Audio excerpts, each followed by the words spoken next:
Жената ме заговори, каза, че съм иззел мястото.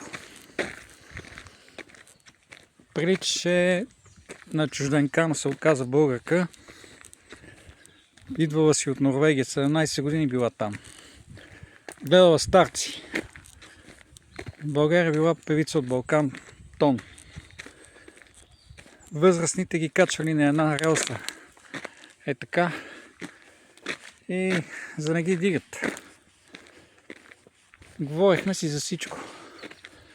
Най-вече за това, че не че съм иззел мястото, а разбра, че съм писател, къде съм бил последно, дали съм ходил в Мюнхен, видял ли съм в Сицилия как емигрантите спят на площада. Абе, луда работа. За един час си разказахме всички животи.